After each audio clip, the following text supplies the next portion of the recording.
Selamat siang. Selamat siang Alpha Omega Church.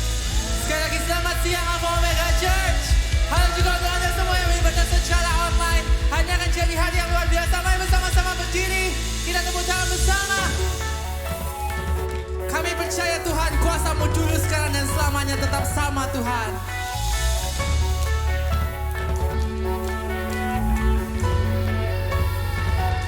Mari bersama. Buka mata kami untuk melihat Kau besar bagiku. Yes, Buka hati kami untuk pahami Kau dahsyat bagiku.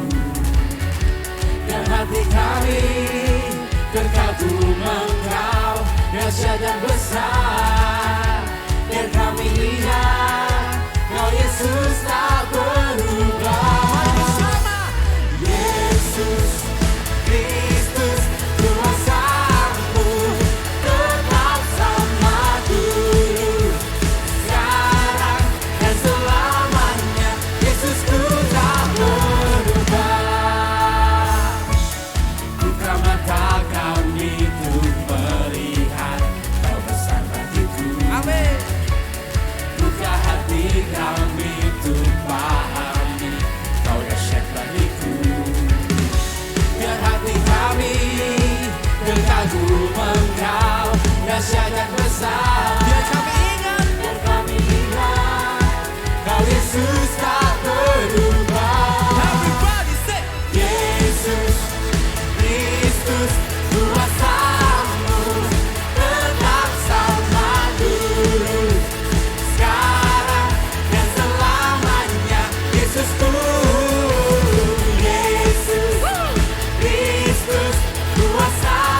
setia di kursi masing-masing. Bagi yang online service, silakan mempersiapkan perjamuan kudus Anda. Mari bersama-sama angkat kedua tangan kita.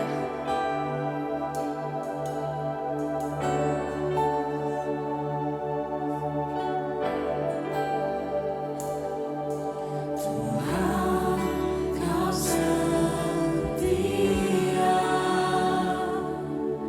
dulu sekarang selamanya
hidup kita. Dia Tuhan yang besar, yang ada buat setiap hidup kita. Dia Tuhan yang besar, yang jauh lebih besar daripada setiap permasalahan kehidupan kita. Come on Alpha Omega Church, keluarkan suaramu. Mari bersama-sama kita berdoa kepada Tuhan.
Imanku bersepakat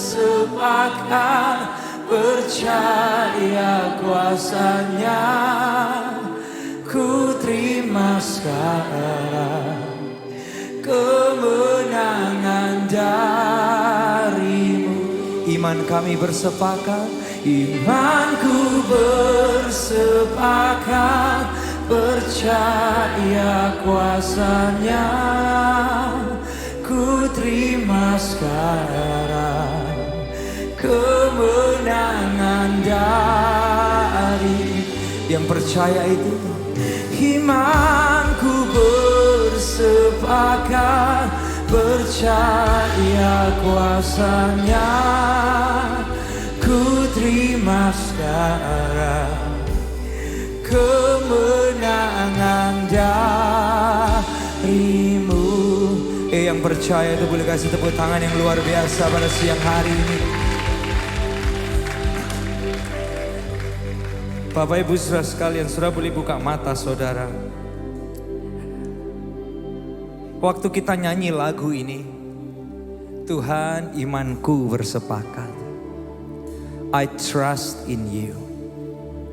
Saudara pernah nggak ngebayangin atau mikirin kalau Anda baru, bahkan mungkin yang pertama kali di gereja ini. Saudara datang ke gereja ini, saudara baru, saudara langsung duduk sebagian kita, bener nggak?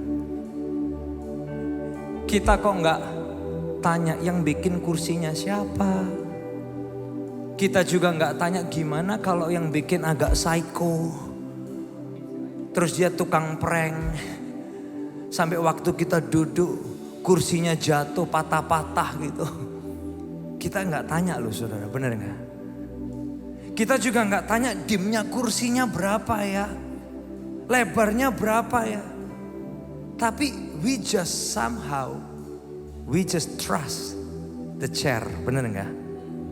Kita duduk aja dan kita percaya kursi ini bisa menggendong beban kita, bener nggak? Kita percaya kursi ini bisa nopang beban berat kita.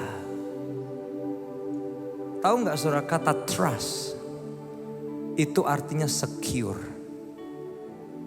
Kalau kita bisa percaya sama kursi, apalagi Tuhan Yesus kita, Dia sangat dapat kita percaya.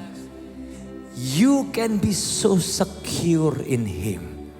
Karena apa? Kita punya Tuhan yang gede banget. Dia bisa topang beban berat hidup kita. Come on. Saya nggak tahu seberapa berat beban hidup Anda hari-hari ini.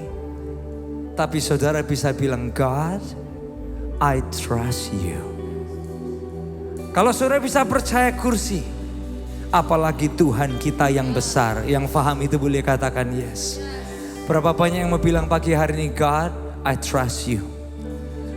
Mungkin beban kita lagi berat hari-hari ini, but God, I trust you. You can carry the weight for me. Mungkin beban kita lagi, mungkin saya nggak tahu, sampai saudara mungkin kepingin give up, you almost quit because you feel it's too heavy. Tapi kita bisa bilang, God, I trust you.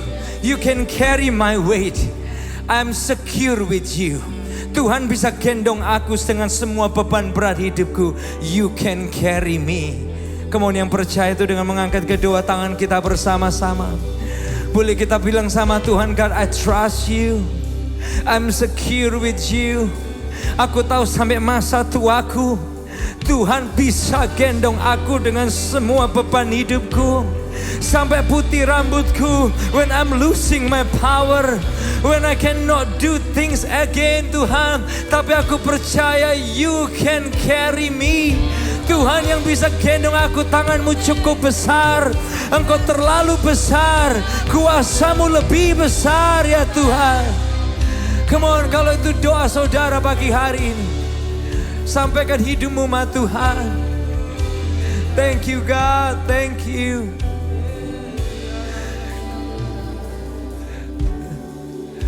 Sebentar kita akan masuk ke dalam perjamuan kudus.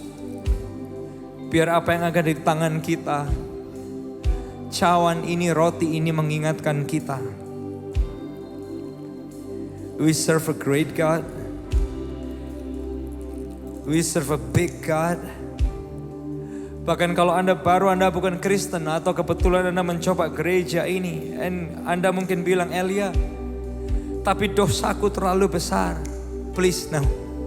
Anugerah Tuhan lebih besar dari dosa terbesarmu. Come on. Dia Tuhan yang besar. Mungkin sebagai Anda bilang, tapi masa laluku itu terlalu kelam. Please no. Anugerah Tuhan buat masa depan saudara itu jauh lebih besar dari masa kelam saudara di masa lalu. Tapi Elia, aku ini sudah terlalu dalam loh. Please no. Tangan Tuhan terlalu besar untuk mengeluarkan kita dari sumur terdalam sekalipun dan memulihkan kehidupan kita. Kemana kalau kita percaya dengan mengangkat roti ini tinggi di atas kepala kita. Bukankah roti yang kita junjung tinggi di atas kepala kita merupakan lambang persekutuan di dalam tubuhnya Yesus. Haleluya, mari kita makan dengan ucapan syukur.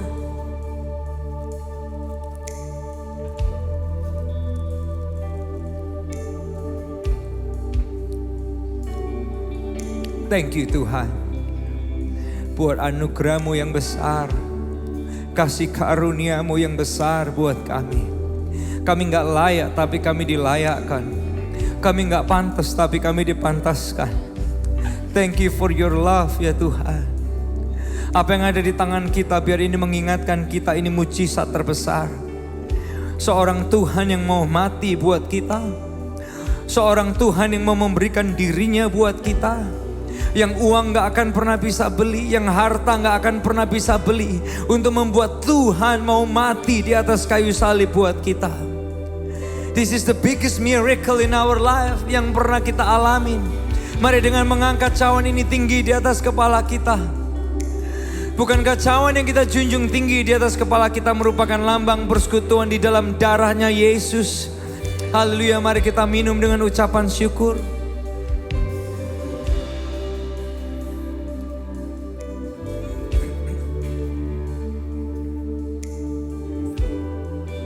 Boleh saya undang kita tadakan kedua tangan kita. Kita bersyukur, kita berterima kasih ma Tuhan. Terima kasih buat anugerah-Mu Tuhan. Terima kasih Tuhan, anugerah-Mu lebih besar dari dosa terbesarku. Terima kasih Tuhan, anugerah-Mu melebihi semua masa lalu kami. Terima kasih Tuhan, anugerah-Mu besar di masa depan kami, melebihi semua ketakutan kami yang besar. Thank you Tuhan, kami orang yang gak pantas tapi dipantaskan. Kemudian mau terima kasih sama Tuhan di momen ini. Sampaikan thank you ma Tuhan. Yes God, yes God. Oh God, oh God. Syukur padamu. We thank you God.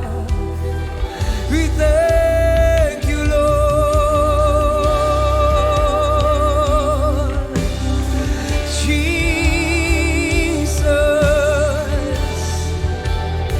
Buat anugerah-Mu, buat kasih-Mu. When we don't deserve it, God. When we don't deserve it, Your grace is there for us. We thank you, God.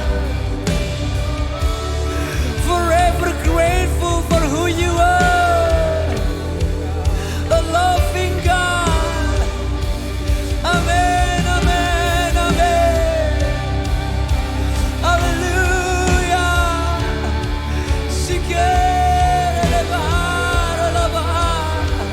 Kamu yang percaya bersama.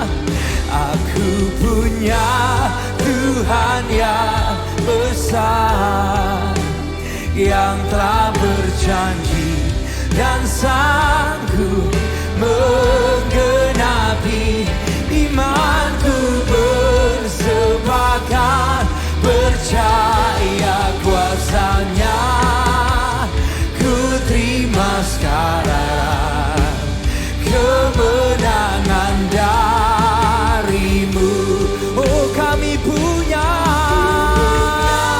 Tuhan yang besar, yang telah berjanji dan sanggup menggenapi. Imanku bersepakat, percaya. Ku terima sekarang kemenangan dari-Mu. Iman kami, imanku bersepakat, percaya kuasa-Nya. Ku terima sekarang kemenangan dari-Mu. Iman kami Tuhan, ku bersepakat, percaya kuasa-Nya. Ku terima sekarang kemenangan dari-Mu. Boleh kasih tepuk tangan yang luar biasa.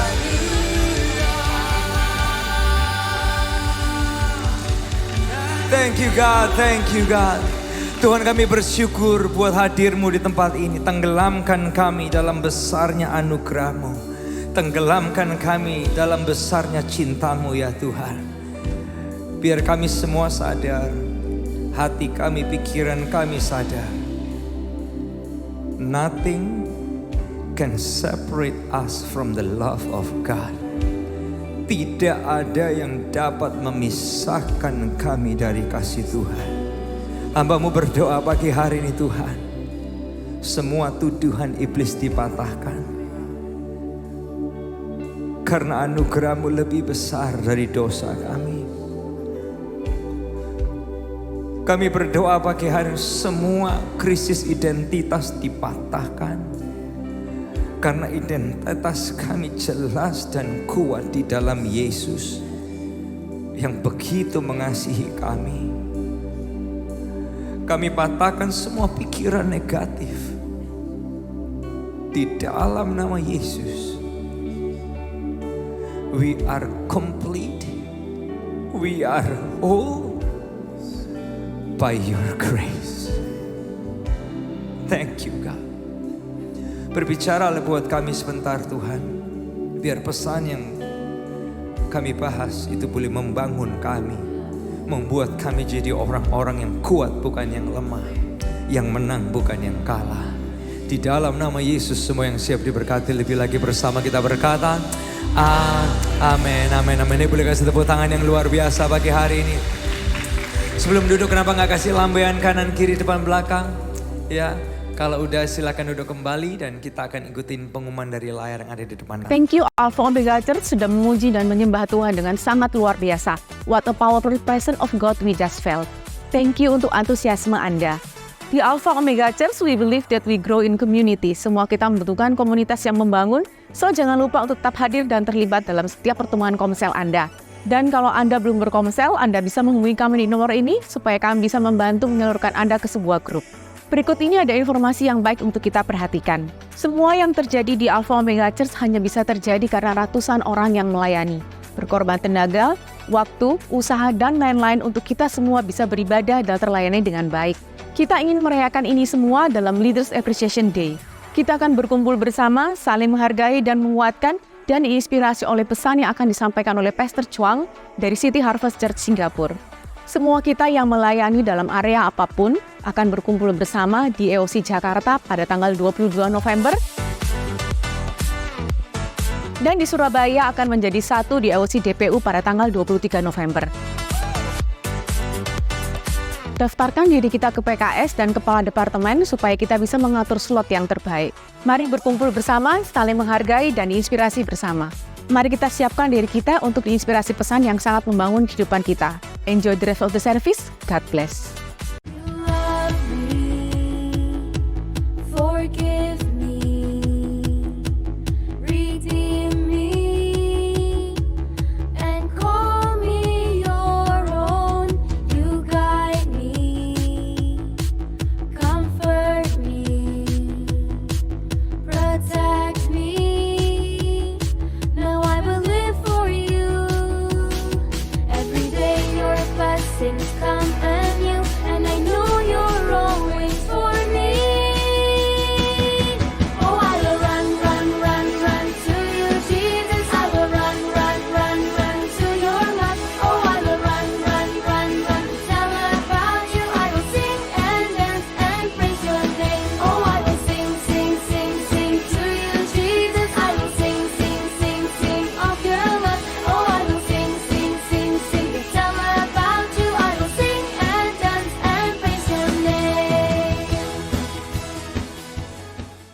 Ya, Bapak Ibu Saudara sekalian boleh kasih tepuk tangan buat semua guru-guru sekolah minggu yang luar biasa.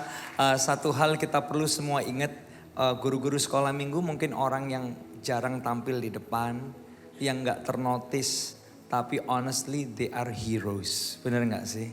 Anda bisa menikmati ibadah and they are taking care your kids. Bener gak? Mereka yang peduliin anak-anak kita. Mereka nanemin benih janji Tuhan dalam hidup anak kita dan keturunan kita. Saya secara pribadi sangat merasa Sunday school teachers are amazing. Kalau anak saya bisa kenal Tuhan hari ini bisa bertumbuh juga karena orang-orang yang luar biasa itu. Boleh gak sekali lagi kasih tepuk tangan buat mereka? Ya. Kalau bisa selain tepuk tangan mungkin satu hari ada yang tergerak juga untuk jadi guru sekolah minggu. Haleluya. Bapak Ibu silakan nggak lupa ngucapin welcome buat kita semua. Ya, kalau ini pertama kalinya Anda di gereja ini selalu kita ngingetin di sini this is the church untuk orang-orang nggak sempurna. Saya nggak sempurna, tapi kita semua bersama disempurnakan oleh cinta dan anugerahnya Tuhan. So kalau Anda punya kawan-kawan yang hidupnya jauh dari sempurna, ajak mereka kemari karena mereka punya rumah, ada gereja yang bisa menerima mereka. Dan berikutnya kita akan masuk ke bagian persembahan. Kalau Anda baru, Anda gak harus merasa terpaksa memberi. Tapi Anda yang mengerti karena Tuhan udah lebih dulu memberikan nyawanya dan hidupnya buat kita. Makanya kita meresponi kasihnya Tuhan melalui pemberian kita. Nah sebelum kita memberi ada beberapa hal yang saya mau sampaikan. Yang pertama adalah perkembangan tentang gereja kita Alpha Omega Church yang ada di Jakarta. Saudara. Minggu ini kita kejar udah masuk di space yang baru di AKR Tower di lantai 6. Karpet mulai pasang, semua udah mulai dicat dan lain sebagainya. Sebenarnya tadi pagi itu sound dan lampu-lampu udah bisa nyala. Tapi listrik AC dayanya masih belum dapat sehingga pagi hari ini as we speak jam 10:30 ini it was a very close decision. Tadi pagi dipindahin ke ballroom yang ada di dekat sana supaya mereka bisa kebaktian. So kalau kita bisa menikmati ini, kita nggak rush, nggak panik hari ini. It's one of the thing we gotta be thankful. Ya, berikutnya Alpha Omega Church yang ada di Palangkaraya supaya kita bisa ngikutin keluarga Tante Aman juga ada di sini ya. Atap udah mulai terpasang, minggu kemarin ini main hallnya udah mulai dibongkarin karena hall yang existing mulai mau digabungin dengan space yang dibangun. Sehingga hari ini mereka pun kebaktian industrial banget. Bapak Ibu saudara, karena apa? Plafonnya udah dilepasin, semuanya udah pada dibongkarin. Tapi mereka set up supaya mereka bisa tetap kebaktian. Dan once again kalau kita bisa menikmatin momen yang bagus itu juga anugerah Tuhan. Ya, ini yang ingin saya saksikan update buat kita semua. And thank you for your giving.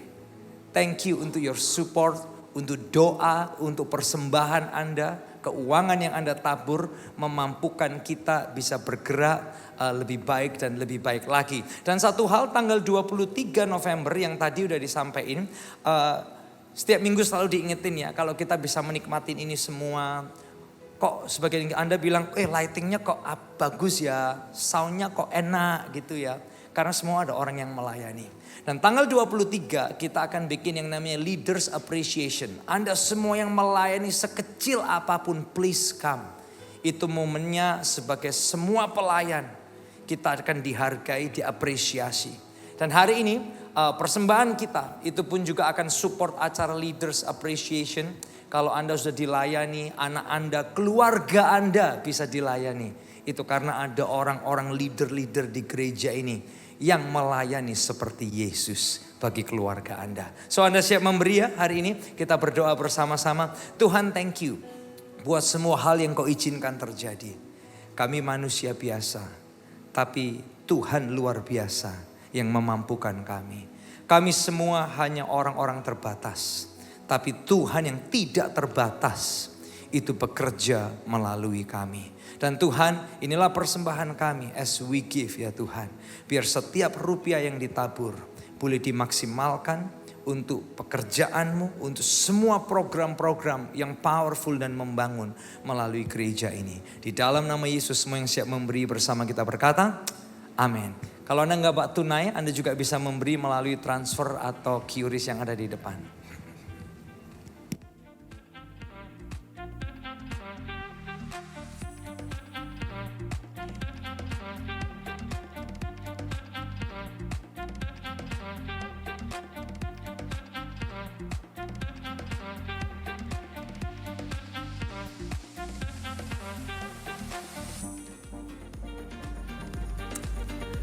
Oke, kalau udah kita langsung masuk ke pembahasan kita hari ini. Saudara, kalau Anda baru kebetulan pertama kalinya ke gereja ini, kita juga sedang masuk ke sebuah serial yang baru. Kita beri judul ini, Surga Dunia. Kalau dengar kata-kata ini, surga dunia, di gereja kedengarannya rohani. Tapi kalau di luar gereja, saudara artikan sendiri. Nah saudara, surga dunia. Oke, nah hari ini di bagian yang pertama kita akan ngebahas tentang gini. Buat apa mujizat? Kalau seandainya nih saya mau tanya nih sama saudara ya. Tuhan kabulkan 3 mujizat buat hidup saudara. Kira-kira saudara minta mujizat apa ayo? 3 mujizat dalam hidup saudara. Kira-kira saudara minta mujizat apa? Gak harus keras-keras jawabnya, saudara pikirin. Saya bukan dukun, saya bukan nabi, tapi saya bisa menerawang pikiran saudara. Pertama, kita minta mujizat duit, bener gak sih? Gak perlu jadi nabi bisa menerawang pikiran, bener kan saudara? Kedua apa? Kesehatan gitu. Rezeki lancar, rata-rata gitu saudara, bener gak sih? Sehingga pertanyaan saya juga gini sih. Kalau saudara terima mujizat, pertanyaannya gini. Buat apa mujizatnya? Saudara pakai buat apa mujizatnya? If God answer your prayer, miracle happen. Pertanyaannya gini, buat apa? Ya, hidup biar gak susah-susah gitu loh. Saya cuma berusaha menerawang pikiran saudara. Gak ada terawang menerawang di sini saudara. Rata-rata kita akan jawab ya. Siapa sih yang gak mau yang enak gitu lah ya. Kalau bisa lancar semua gitu. Ya ngapain susah kalau bisa enak. Bener gak Bapak Ibu? Sehingga itu yang perlu kita pikirin dong. If you receive your miracle. Pertanyaannya gini. Buat apa? Yuk saya ingin mengajak kita melihat hari ini ada 2 cerita mujizat yang menarik. Kasusnya mirip, tapi isinya agak berbeda. Nih 2 orang yang sama-sama membutuhkan campur tangan kuasa yang lebih besar dalam dirinya. 2 orang yang sama-sama tidak bisa berbuat apa-apa atas dirinya sendiri. Very helpless. Dan mereka membutuhkan mujizat. Nah ada 2 cerita nih. Yang pertama kita lihat ya sama-sama. Cerita orang kusta yang ada di Markus pasal 1 ayat yang ke-40 sampai ayat yang ke-45. Ya, Markus pasal 1 saya bacakan nih. Seorang yang sakit kusta datang kepada Yesus dan sambil berlutut di hadapannya, ia memohon bantuannya katanya, "Kalau engkau mau, engkau dapat mentahirkan aku." Maka tergeraklah hatinya oleh belas kasihan. Lalu kita baca ya sama-sama berikut ini 2, 3. Ia mengulurkan tangannya, menjamah orang itu dan berkata kepadanya, "Aku mau, jadilah engkau tahir." Ayat 42. Seketika itu juga lenyaplah penyakit kusta orang itu dan ia menjadi tahir. Segera ia menyuruh orang itu pergi dengan peringatan keras. Ingatlah. Janganlah engkau memberitahukan apa-apa tentang hal ini kepada siapapun. Tetapi pergilah, perlihatkanlah dirimu kepada imam. Dan persembahkanlah untuk pentahiranmu persembahan yang diperintahkan oleh Musa sebagai bukti bagi mereka. Ayat yang ke-45, boleh kita baca sama-sama 2, 3. Tetapi orang itu pergi memberitakan peristiwa itu dan menyebarkannya kemana-mana. Sehingga Yesus tidak dapat lagi terang-terangan masuk ke dalam kota. Ia tinggal di luar tempat-tempat yang sepi, namun orang terus juga datang kepadanya dari segala penjuru. Nah, orang ini cerita yang pertama ya. Dia punya sakit kusta. Nah, fakta tentang penyakit kusta di perjanjian lama, kusta itu dipandang negatif sekali. Yang pertama karena gini, kusta itu dianggap sebagai kutukan. Orang yang kena penyakit kusta dianggap, wah ini jangan-jangan dosanya banyak nih. Dikutuk sama Tuhan nih gitu. Saudara familiar gak dengan gitu-gitu? Ketika hal yang buruk terjadi sama kita atau orang lain, kadang kita mikirnya apa? Apes ya, jangan-jangan dosanya banyak itu. Itu dikepuk Tuhan itu. Benar Bapak Ibu saudara sekalian? Nah, kusta di zaman itu juga dianggap sebagai apa? Dikutuk Tuhan. Berikutnya kusta negatif karena apa? Orang yang kusta itu diasingkan. Kok bisa diasingkan? Karena gini, orang yang kusta kalau mereka jalan, mereka itu harus teriak-teriak. Najis, najis, najis. Coba bayangkan saudara lagi jalan di mall, ada orang yang teriak gitu. Najis, najis. Saudara bereaksi apa? My friend. Nggak mungkin. Najis, najis. Langsung kita minggir. Yang paham, yang setuju dengan saya boleh katakan yes. Benar gak? Itu yang terjadi di zaman itu. Orang ini harus teriak-teriak najis, najis dan apa? Everybody, semua orang mereka menjauh. Jadi orang yang kusta itu kasihan karena apa? Sakit fisik, sakit hati, jiwanya juga lonely. Nah berikutnya orang yang kusta di zaman itu dianggap gini, susah sembuh. Susah sembuh. Bisa dikatakan penyakit ini hampir mustahil untuk sembuh. Nah sekarang saya mau ajak kita lihat ada cerita yang kedua nih. Sama-sama kustanya. Sama-sama membutuhkan pertolongan mujizat Tuhan. Siap-siap ya. Kita lihat cerita yang kedua di Lukas 17. Ayat yang ke-11 sampai 16 dan ayat yang ke-19. Kalau Anda baru pertama kali ke gereja, it's okay. Karena ceritanya seru supaya Anda juga bisa ngikutin. Kita lihat ya. Dalam perjalanannya ke Yerusalem, Yesus menyusur perbatasan Samaria dan Galilea. Ketika ia memasuki suatu desa, datanglah 10 orang kusta menemui dia. Mereka tinggal berdiri agak jauh karena kan diasingkan biasanya kan. Dan berteriak, Yesus Guru kasihanilah kami.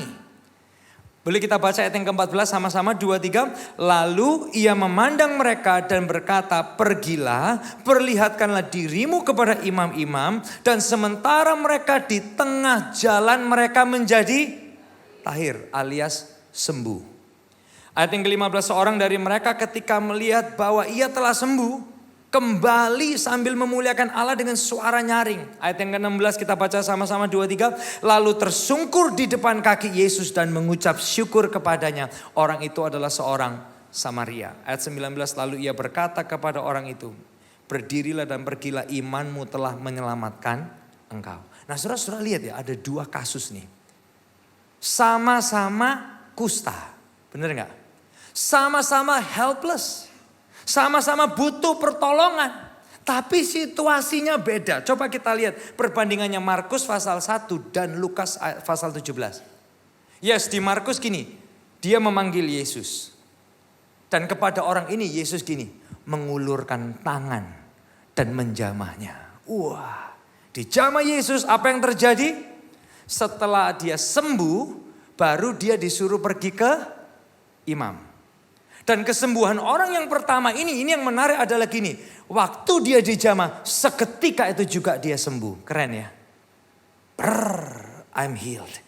Merinding saya dijamah Yesus, langsung sembuh saya. Sembuh dia, saudara. Nah, tapi orang yang kedua, Bapak Ibu Saudara sekalian, mereka manggil Yesus, Yesus gitu kan, kasihani kami. Kali ini Yesus nggak jamah loh orangnya. Nggak dipanggil sini, tak doain kamu. Tak jamah, enggak. Yesus gini, pergi ke imam. Enggak dijamah, cuman disuruh pergi ke imam. Enggak langsung sembuh habis ketemu Yesus. Tapi waktu mereka lagi taat di tengah jalan, mereka sembuh. Kalau yang tadi disuruh ke imam setelah sembuh, boleh kita ucapin setelah sembuh, 2-3, setelah sembuh. Yang kedua disuruh pergi ke imam sebelum sembuh. Boleh kita ucapin sebelum sembuh, 2-3, sebelum sembuh. Dan sembuhnya juga enggak langsung. Yang pertama kan gini, dijamah sembuh. Wah luar biasa, pergi ke imam. Yang ini enggak dijamah. Coba kamu pergi ke imam. Nah di zaman itu pergi ke imam kalau dia masih najis itu enggak boleh deket bait Tuhan. Enggak boleh dia. Nah dari pembelajaran ini apa sih yang bisa kita pelajarin buat hidup Anda dan saya. Yang bisa kita aplikasikan. Berikutnya adalah gini. Pengertian tentang mujizat nih. Yang kedua pengertian tentang mujizat. Nah gini. Tuhan itu punya berbagai macam cara untuk dia melakukan kuasanya dalam hidup dan hidup saya. Dan caranya Tuhan dalam hidup saudara gak bisa disamakan dengan hidup saya. Caranya Tuhan kepada saya mungkin juga gak bisa disamakan dengan Anda. Yang paham boleh katakan yes. Kepada yang 1 Yesus menjamah. Kepada yang 10 Yesus cuma suruh apa? Pergi. Nah kalau dia golongan orang yang suka dijamah. Kok gak dijamah sih? Ngawur Yesus ya. Setidaknya itu ya kalau orang ke dokter kan dicek-cek gitu ya. Wah, rasanya itu secara psikologi sudah sembuh. Padahal diapain? Cuman di psikologik, bener gak Bapak-Ibu? Ini kok Yesus yang 1 enak ya dijamah. Mangkalnya langsung sembuh dia. Kita lo gak dijamah. Yesus tuh pilih kasih ya. Bisa ngikutin Bapak Ibu Saudara sekalian. Yang 1 disuruh ke imam setelah sembuh. Yang 1 disuruh ke imam sebelum sembuh. Yang juga sebenarnya nggak masuk akal. Loh nanti kalau kita nggak sembuh sampai di sana kalau ditolak gimana? Kita ngomongnya apa dong? Disuruh Yesus. Terus kalau sampai orang-orang di bait Tuhan bilang gini, imamnya bilang gini, aku nggak kenal Yesus. Kita kecilik dong, kita dibujuk, jangan-jangan kita di prank. Ini prank mujizat, jangan-jangan. Bapak Ibu saudara sekalian, Anda bisa ngebayangin. Yang satunya sembuh seketika, yang 10 sembuhnya baru di tengah jalan. Saudara, kalau kita di posisi orang yang 10 ini, kira-kira kita mikir apa coba? Seandainya orang 10 ini pernah dengar bagaimana Yesus menjamah dan menyembuhkan orang kusta seketika sembuh. Kira-kira orang yang 10 ini mikir apa coba? Kalau kita jadi yang 10 kita mikir apa? Kok enak ya Tuhan ya. Dia dijamah langsung sembuh. Kita ini loh. Disalaminya enggak. Dijamah ya enggak. Suruh pergi. Enggak langsung sembuh. Kan enak ya Tuhan ya orang kayak gitu ya. Mujizat langsung sembuh. Sebagian kita mikir gini, emang Tuhan pilih kasih kah? Sama orang itu dijamah-jamah. Yang ini nggak diapa-apain. Kok dia lebih pilih kasih sih? Coba Bapak Ibu saudara sekalian. Kalau kita melihat konteks ini. Nah dalam hidup kita juga bisa gini nih. Kita bawa dalam hidup kita ya sekarang ya. Kita juga bisa gini. Lihat orang diberkati secara keuangan. Kita gini, Tuhan. Kalau Tuhan berkati dia dengan cara itu. Tuhan yang sama juga bisa berkati aku dengan cara itu. Bener gak? Siapa yang pernah doa kayak gitu? Hah? Kita dengar kesaksian. Kalau Tuhan bisa pulihkan ekonominya seperti gitu. Tuhan juga bisa pulihkan ekonomiku seperti gitu. Bener gak saudara? Tapi kadang caranya Tuhan beda loh. Bener gak? Nih orang susah punya anak. Oh yang lain punya anak, aduh susah, harus sampai proses gini, habis duit puluhan juta, ratusan juta, baru bisa punya anak. Ada juga yang gak bisa punya anak, tanpa medical apapun, Tuhan kerjakan mujizat dan dia gini, Tuhan kalau Tuhan bisa bikin itu sama dia, Tuhan juga lakuin itu sama aku. Benar gak? We expect God to do the same. Benar gak? Bahkan, sorry ngomong, kita kotain Tuhan dengan cara yang kita harapkan Tuhan lakukan untuk kita. Yang setuju dengan saya katakan yes. Siapa yang sering gitu? Ayo. Nih, orang lain kok bisa ya Tuhan pulihkan dia beli rumah kayak gitu. Wah, Tuhan dalam nama Yesus, kalau Tuhan bisa berkati dia kayak gitu, Tuhan juga bisa berkati aku seperti dia. Benar gak? Hah? Kita sering kali kayak gitu loh Bapak Ibu saudara sekalian. Nah mujizat itu kan bukan dengan akal manusia. Tapi mujizat itu kedaulatan Tuhan. Boleh kita ucapin ini sama-sama 2, 3. Mujizat itu bukan dengan akal manusia. Mujizat itu kedaulatan Tuhan. Dalam cerita tadi sama-sama kusta. Tapi bukan berarti caranya Tuhan akan sama. Karena Tuhan selalu punya jalan yang berbeda-beda. Yang paham dengan saya katakan yes. Sama-sama kusta. Sama-sama punya kebutuhan. Tapi caranya Tuhan tidak bisa kita kotai dengan ekspektasi kita. Benar? Sama-sama punya kebutuhan mungkin mau punya anak. Sama-sama punya kebutuhan. Terobosan keuangan mungkin. Sama-sama punya kebutuhan mungkin mujizat keluarga. Bapak Ibu saudara sekalian. Bukan berarti caranya Tuhan akan selalu sama. Karena apa? Yesus itu sangat personal ke setiap kita anaknya. Masing-masing, perhatikan gini. Perjalanan mujizat kita ini perjalanan yang personal dengan Tuhan. Mujizat saudara itu personal Anda dengan Tuhan. Mujizat saudara yang di atas itu personal saudara dengan Tuhan. Your miracle is your own walk with God, not my walk. Faham Bapak Ibu saudara sekalian? Makanya gini, kita nggak bisa mengharapkan Tuhan kok kalau dia bisa kayak gitu. Kalau Tuhan kerjakan itu sama dia, Tuhan juga kerjakan itu sama aku. Come on, he has better ways kadang. Nah makanya gini, mujizat itu tidak untuk dibandingkan. Tapi untuk dialami secara pribadi bersama Yesus. Boleh kita ucapin ini sama-sama 2, 3. Mujizat tidak untuk dibandingkan. Tapi untuk dialami secara pribadi bersama Yesus. Kalau hari-hari ini saudara berharap pertolongan Tuhan yang dahsyat. Termasuk kita tim gembala, semua leader, semua jemaat kita berdoa. Kita ngalamin pertolongan Tuhan secara pribadi bersama Yesus masing-masing. Yang percaya itu dengan saya katakan amin. Saudara, kita lihat responnya nih orang dua nih. Dua kelompok ini. Ini yang ketiga, kita kan udah lihat dua case yang beda. Dua cara yang berbeda. Tapi kita sekarang saya mau ajak kita fokus sama responnya orang-orang yang ngalamin mujizat ini. Karena kan tadi di awal juga ditanyakan, kalau saudara ngalamin mujizat, pertanyaannya gini, buat apa? Sebagian kita juga bingung, iya ya buat apa ya? Kalau Tuhan bikin aku berlimpah duit, iya buat apa ya? I want to buy that, I want to buy this, I want to go here, I want to go there. Terus, iya, terus buat apa? Sebagian kita bingung. Nah perhatikan gini, kita lihat responnya orang-orang ini. Yang pertama, Markus 1, 40-45. Orang ini nggak bisa nahan dirinya karena dia ngalamin mujizat itu. Ini yang dia lakuin. Boleh kita lihat ya sama-sama ya. Kita baca ya sama-sama respon orang ini yang pertama. 2, 3. Tetapi orang itu pergi memberitakan peristiwa itu dan menyebarkannya ke mana-mana. So he talks about it everywhere. Jesus was amazing. Kamu tahu nggak? Aku ini kusta. Aku dijamah sama Tuhan, aku sembuh. So dia itu merayakan Yesus, dia menceritakannya peristiwa itu dan menyebarkannya kemana-mana. Sampai apa yang terjadi, kemanapun Yesus pergi, termasuk Yesus mau cari tempat yang sepi sekalipun, orang terus juga datang kepadanya dari segala penjuru. Nah, grup berikutnya yang disembuhkan, kita lihat responnya. Apa yang jadi respon orang kedua waktu dia itu disembuhin sama Yesus? Lukas 17 ayat 15-16. Kita baca ya sama-sama ya. This is powerful respon. 2, 3. Seorang dari mereka ketika melihat bahwa ia telah sembuh, kembali sambil memuliakan Allah dengan suara nyaring.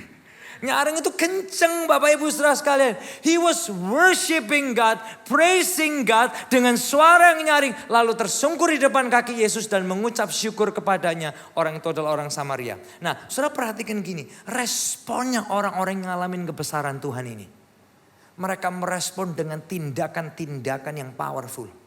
Menceritakan. Menyebarkan kemana-mana, memuliakan Tuhan, menyembah Tuhan dengan suara yang nyaring, mengucap syukur, semuanya itu tindakan aktif.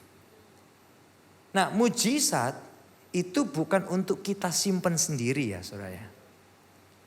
Mujizat itu juga bukan untuk kita banggakan, bukan, jangan salah.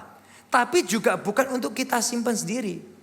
Sebagian kita kalau kita disuruh menceritakan perjalanan personal kuasa Tuhan yang Tuhan kerjakan dalam hidup kita, kita bilangnya apa?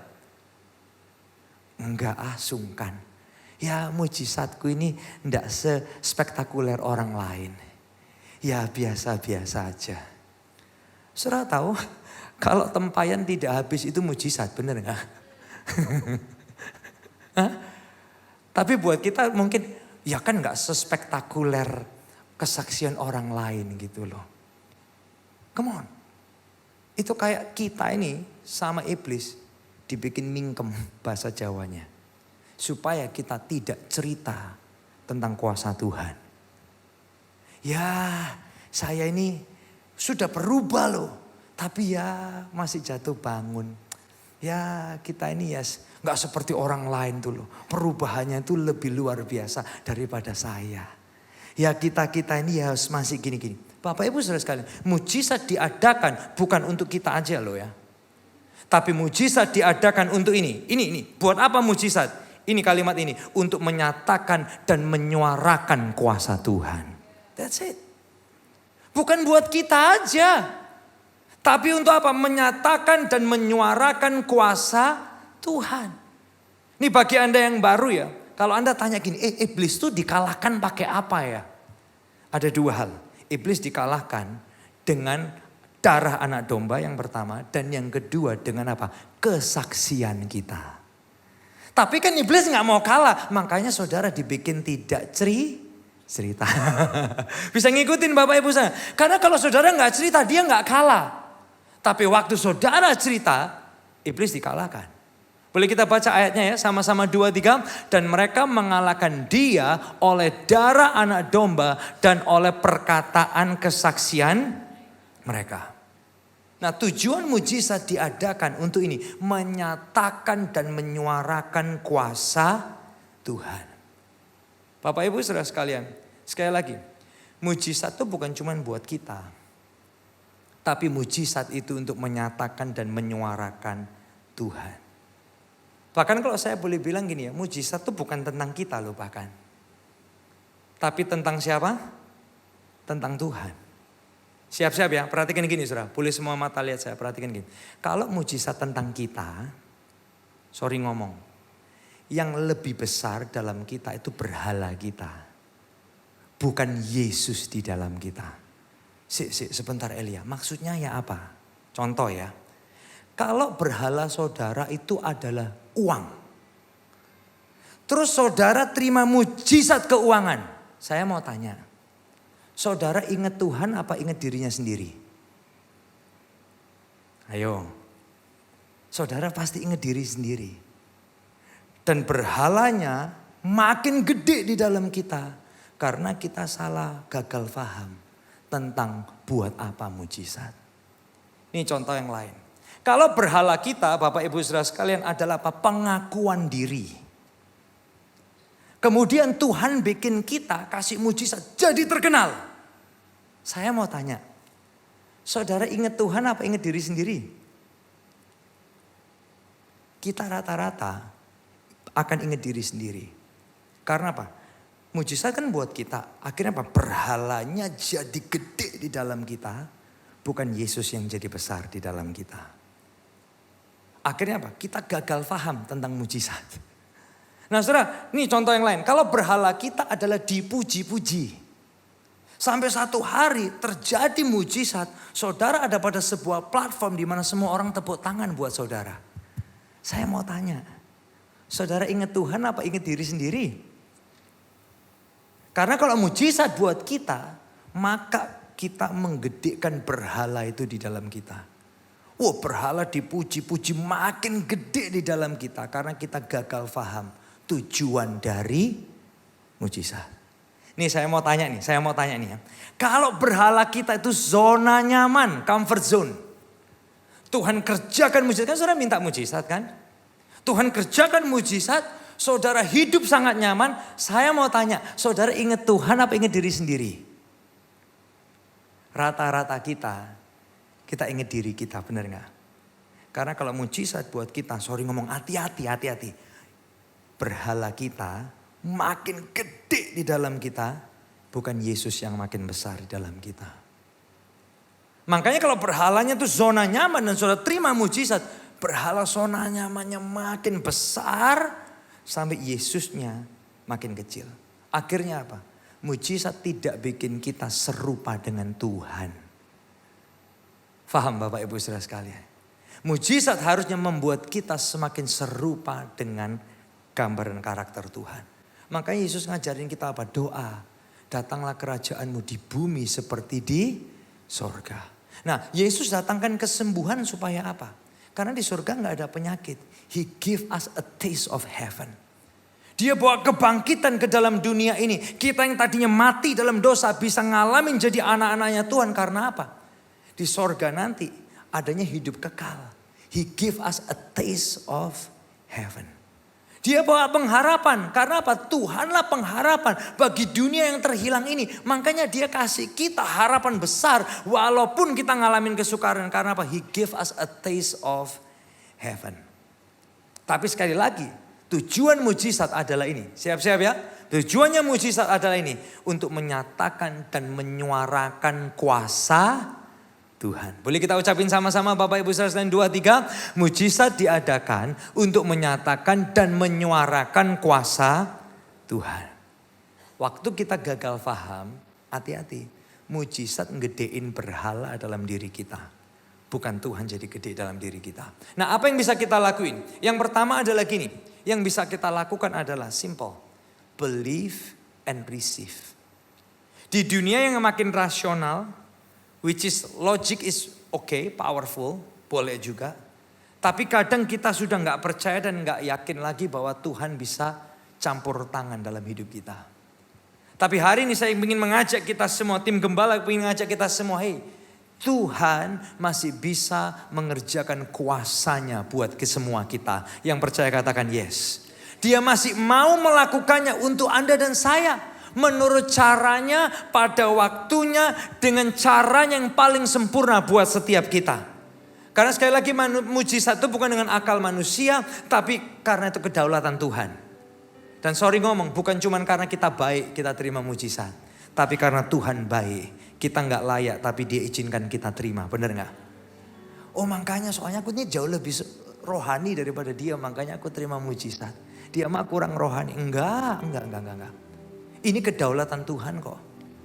Bapak Ibu sekalian, sehingga juga kita perlu sadarin mujizat tidak untuk dibandingkan. Tapi untuk dialami secara pribadi bersama Tuhan. Kalau Tuhan izinkan terjadi dalam hidup saudara, He wants to be personal to you. Biar Dia yang makin gede, bukan berhala kita yang makin gede. Yang kedua yang bisa kita lakukan adalah ini. Talk about it. Bicarakan dan ceritakan. Karena mujizat tujuannya apa sih? Kan pertanyaan tadi di awal gitu. Buat apa mujizat? Why? Kenapa Tuhan kasih kita mujizat? Karena ini untuk menyatakan dan menyuarakan kuasanya Tuhan. Jangan biarkan iblis itu happy karena apa? Karena kita gak berani talk about it. Ada seorang pemazmur di Mazmur 40 ayat yang ketiga. Dia cerita pengalamannya. Boleh kita lihat ya pengalaman orang ini. Mungkin sebagian kita bisa relate sama orang ini. Kita baca ya sama-sama 2-3. Ia mengangkat aku dari lubang kebinasaan, dari lumpur rawa. Ia menempatkan kakiku di atas bukit batu, menetapkan langkahku. Keren ya. Kita baca gini, enak ya. Diangkat dari lubang, dari lumpur, ditaruh di atas batu. Keren gak saudara? Keren. Tapi pertanyaannya kan gini, so what? Kalau udah ditolong Tuhan terus apa? Pemazmur ini dia habis ditolong Tuhan, dia cerita nih ayat yang keempat. Kita lihat ya, ini yang dia lakuin.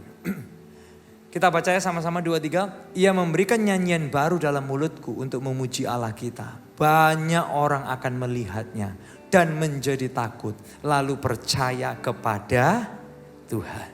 So mujizat diadakan untuk menyatakan dan menyuarakan kuasa Tuhan. Tapi sorry ngomong, seringkali kita ngecilin mujizat Tuhan, benar gak sih? Ya mujizatku cuman gitu-gitulah, gak sebanding orang lain. Ya kalau hidupku ya saya ini ya belum terlalu berubah gimana lah. Orang lain sudah lebih hebat, nanti saya kalau udah saksi ya gak berubah sempurna gimana.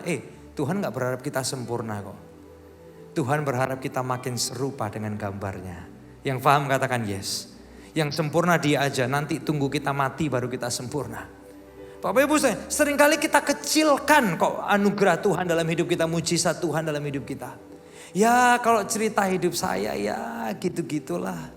Kalau orang lain kan hebat ya, from zero to hero. Wih keren. Balik dari hero, balik zero. Gak mau lah, gak ada yang mau. Bener gak? Bapak Ibu saya sekalian, but sometimes that's life. Bener gak? That's life kadang. Yang kita gak bisa hindari, siapa yang tahu? Bapak Ibu sekalian, but every miracle is personal. Kadang kita itu kan hal yang kecil aja, bisa nafas. Menurut saudara itu mujizat gak sih? Di gereja iya. Ya, ayo suruh saksi, ngomonglah kan bisa nafas. Hah? Cuma bisa nafas, saksi orang lain juga bisa nafas. Tunggu sampai kita sesek nafas dan gak dapat oksigen. Baru kita bilang, nafas itu anugerah ya. Loh, katanya kecil. Right? Bagi kita yang pandangan kita masih bagus, melihat masih bagus. Ayo saksi ayo. Melihat itu bisa melihat aja mujizat loh. Orang lain juga bisa lihat, apa bedanya? Tunggu sampai kita susah melihat, baru kita ngomong Tuhan. Kalau aku bisa lihat itu anugerah dan mujizat, benar gak sih? Banyak hal kecil tuh yang hal besar yang kita kecilkan, termasuk gini nih. Khususnya kalau Anda keturunan orang Kristen, keturunan kedua, anaknya orang Kristen, cucunya orang Kristen, please Anda perlu paham ini. Anugerah keselamatan buat kita gini, diselamatkan oleh Yesus. Yesus mati buat kita kan gini, sebagian kita yang lama-lama Kristen. Ya dari kecil saya sudah nonton drama Paskah 35 kali. Jadi ya Yesus mati biasa aja. Tapi ada orang-orang yang pertama kali kenal Yesus, mereka gini, aku gak pantas loh. Tapi aku dipantaskan. Dosa saya banyak pastor. Tapi kok Tuhan mau mati buat saya. Ini anugerah yang besar buat saya. Tapi sebagian kita udah kecilkan itu, bener gak sih? Anugerah keselamatan. Ya segitu-gitulah. Pokoknya cuan Tuhan ya, pokok cuan. Selamat gak tahu, pokok cuan. Right? Bapak Ibu Saudara, bagi kita yang Kristen keturunan, apalagi nih ya, yang Kristen keturunan. Tuhan Yesus sebagai juru selamat, itu sudah buat kita kayak, apa sih? Engkong itu dari dulu ya doa gitu terus itu. Tuhan Yesus juru selamat, Tuhan Yesus juru selamat, nangis-nangis. Buat kita ya biasa aja. Tapi sudah perhatikan gini, kalau gak karena Tuhan yang ambil salib, gak ada satupun kita bisa diampuni. Kalau gak karena Tuhan yang ambil salib buat Anda dan saya, tidak ada pengharapan kekal buat saudara dan saya. Yang besar itu seringkali kita kecilin. Dan buat kita kayak, gak ada tuh mujizat. Biasa aja tuh hidupku gak ada mujizat. Please. Hal yang besar yang Tuhan izinkan ada. Jangan kita kecilin. Kita harus ceritakan. Karena Tuhan, aku ngalamin mujizat terbesar. Siapa aku? Tapi Tuhan yang baik mau mati buat aku. Come on. Ceritakan, bagikan. Dan saya percaya Bapak Ibu Saudara sekalian, anugerahnya dan mujizatnya yang personal tidak habis dan belum habis buat kita semua. Tuhan masih terus akan kerjakan dan gandeng tangan saudara mengalami pengalaman personal yang lebih dahsyat, sampai kita ngalamin keserupaan dengan Yesus. Yang diberkati boleh katakan amin. Anda diberkati, berikan tepuk tangan yang luar biasa. Mari saya undang kita bangkit berdiri bersama-sama pagi hari ini. Boleh saya ajak kita meresponi lagu ini, pembahasan ini dengan satu lagu ini. Tuhan, kami manusia biasa, kami perlu Engkau. Tuhan yang kuat, yang menopang kami. Kau gendongku sampai masa tuaku. Kau gendongku sampai putih rambutku. Kau telah buktikan, takkan kau lepaskan. Kau gendongku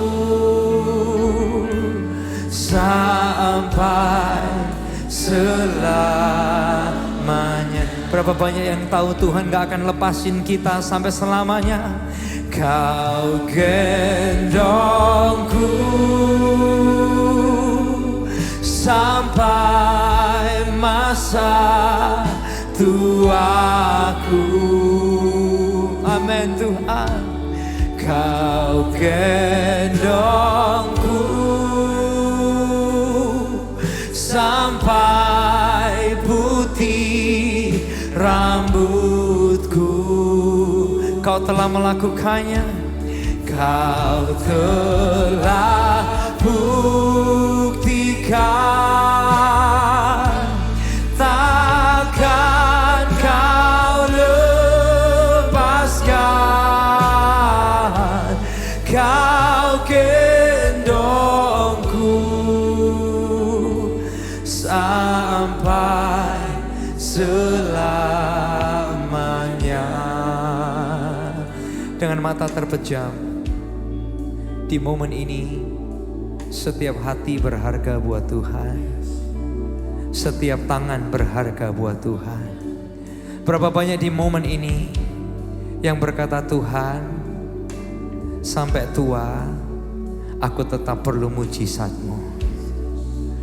Di hari-hari ini bahkan Tuhan, aku perlu pertolongan kuasa-Mu. Mungkin di area keuangan, mungkin di area pernikahan, mungkin di area keluarga, mungkin bahkan karakter pribadi kita. Kok aku susah bertobat Tuhan, kok aku susah lepas ya Tuhan. Kalau Anda butuh mujizat, Tuhan di sini. Tuhan mau menyatakan dirinya buat setiap kita secara personal. Berapa banyak pagi hari yang berkata, Tuhan, sampai tuaku aku tetap perlu mujizat-Mu. Kalau itu Anda angkat kedua tangan saudara dimanapun saudara berada. Kita mau berdoa buat saudara pagi hari ini. Bapa yang di surga, Engkau melihat setiap tangan anak-anak-Mu yang diangkat ya Tuhan. Engkau melihat mereka yang punya kebutuhan, mereka yang punya permohonan. Bapa, bahkan sebelum kami berdoa, Tuhan sudah tahu yang menjadi pergumulan kami dan permohonan kami. Oleh sebab itu Bapa, kami percaya Engkau di sini untuk menyatakan kuasa-Mu, untuk menyatakan kebesaran-Mu, untuk menyatakan mujizat-Mu bagi kami Tuhan. Kami berdoa Bapa, nyatakan pribadi-Mu yang dahsyat buat anak-anak-Mu. Nyatakan kebesaran-Mu yang dahsyat buat anak-anak-Mu ya Tuhan. Dan kami berdoa, waktu kami terima Yesus makin besar di dalam kami, bukan berhala kami. Waktu kami terima, kami berdoa Yesus jadi Tuhan kami, bukan berhala kami. Bapa, di dalam nama Yesus kami berdoa, saat ini Tuhan, kuasa-Mu dicurahkan bagi anak-anak-Mu, pertolongan-Mu dinyatakan bagi setiap anak-anak-Mu di dalam nama Yesus. Come on, yang terima itu berikan tepuk tangan yang luar biasa buat Tuhan. Come on. Yes God, yes God. Thank you for your love God. Tuhan, biar mujizat yang kami terima bukan untuk kami bandingkan, tapi untuk menyatakan besarnya Tuhan. Berapa banyak yang mau bilang hari ini, Tuhan, hidupku harus menyatakan kuasa-Mu. Pakai keluargaku menyatakan kuasa-Mu. Pakai pekerjaanku menyatakan kuasa-Mu. Pakai keluargaku menyatakan kuasa-Mu. Pakai pernikahanku untuk menyatakan kuasa-Mu. Berapa banyak yang mau doa itu? Kalau itu Anda angkat kedua tangan saudara. Yang mau bilang, Tuhan, pakai hidupku untuk menyatakan kuasa Tuhan. Pakai hidupku untuk menyuarakan kuasa Tuhan. Bapak, Engkau melihat setiap tangan anak-anak yang diangkat Tuhan. Berikan mereka roh yang berani untuk cerita besarnya Tuhan dalam hidup mereka. Pakai pernikahan mereka, keluarga mereka, pekerjaan kami, kehidupan kami, untuk menyatakan dan menyuarakan Tuhan dalam hidup kami. Biar lewat kami Tuhan, banyak lidah mengaku Yesus itu Tuhan. Banyak lutut bertelut menyembah sama Yesus. Pakai hidup kami, nyatakan kebesaran-Mu dalam hidup kami. Yang terima ini boleh katakan amin. Amin. Tuhan, terima kasih buat momen pagi hari ini. Tiba saatnya kami kembali ke tempat kami masing-masing. Berkati kami berlimpah. Kerjakan perkara yang besar dalam hidup kami, jelas berasal daripada Tuhan saja. Bukakan kesempatan baru, pintu yang baru, satu tujuan, kemuliaan nama-Mu Tuhan. Berkati kesehatan fisik kami, kesehatan mental kami, jiwa kami, bahkan rohani kami. Makin menyala cinta Tuhan dan mengasihi sesama. Tuhan, pulangkan kami. Ingatkan kami melalui gunung ataupun lembah. Engkau setia, Engkau gendong kami. Anak-anak-Mu yang buat perpuluhan mereka, persembahan mereka, mata Bapa melihat. Engkau terlibat di dalamnya. Memberkati mereka berlipat kali ganda sesuai janji-Mu ya Tuhan. Pulangkan kami untuk menyatakan kuasa-Mu dimanapun kami berada. Mengalami mujizat-Mu yang personal dalam hidup kami. Di dalam nama Yesus, semua yang diberkati bersama kita berkata, amin, amin. Boleh kasih tepuk tangan yang luar biasa. Sampai jumpa minggu depan. God bless us.